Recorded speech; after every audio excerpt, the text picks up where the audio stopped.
President Trump accepting an invitation from the Chinese president to visit Beijing in April as President Xi pushes to get more involved in the Ukraine-Russia peace talks.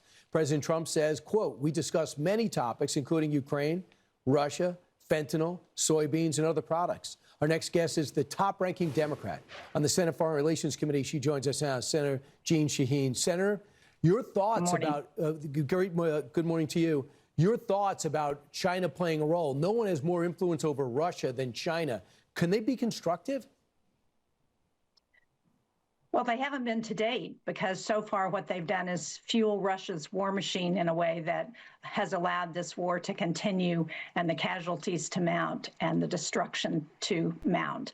So I think what China is doing is looking very closely at whether Russia is going to be successful in the outcome of these peace negotiations, because as China's looking at their expansionist ambitions across the Indo-Pacific, if they think the United States is not willing to stand by our ally Ukraine and support them against Russia, then they're going to assume we're not going to stand by our allies in the Indo-Pacific either. So there's a lot on the line in terms of these peace negotiations, not just in terms of Ukraine, but in terms of China and what China is going to look at doing in the future.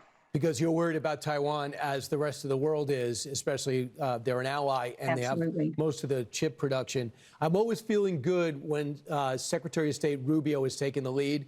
I sense he took those 28, he knocked it down to 19, and both sides are optimistic something could get done. The real question to you is, in your gut, do you think Russia is vulnerable enough to play ball and UAE today with these 19 points, or you think they're just going to be maximalist? Well, I agree. I think Secretary Rubio has been critical in improving the negotiations. And what we know about Russia is that Russia only responds to pressure.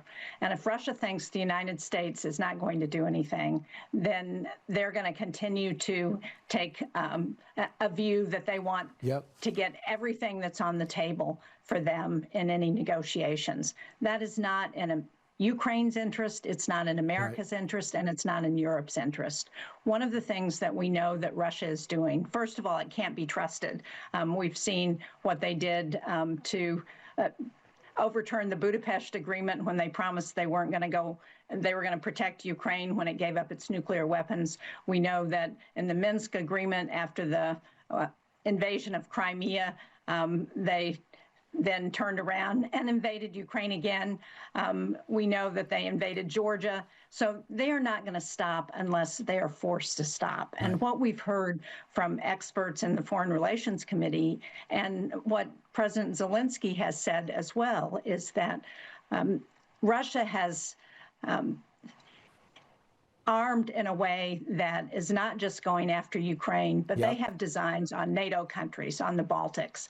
And so we need to make sure that we have real security guarantees to protect Ukraine, and that Russia knows we are going to put every form of pressure on them that we can if they don't abide by any agreement. We're going to have to pour billions into that region if we let Ukraine go, or if they look at the short end of the stick, they'll get the wrong message.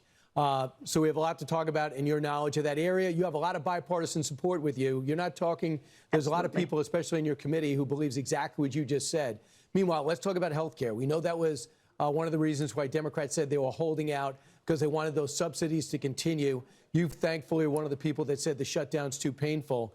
The president said, I'll come to the table with an idea when it comes to these subsidies.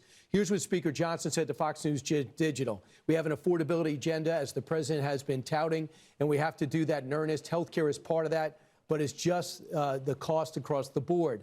Now, would you be open to what the president told us on Friday, of getting the same subsidies perhaps, but giving it right to the people instead of to the insurance companies? Well, I appreciate the fact that the president has said he's willing to come to the table. I think Democrats are ready to join in any negotiations. And I think our Republican colleagues have indicated that they think we can come up with a compromise. But it's in everyone's interest to get this done, because we know that 76% of people who receive those premium tax credits are in states that Donald Trump won when he won the election last year. 57% of them are in Republican congressional districts.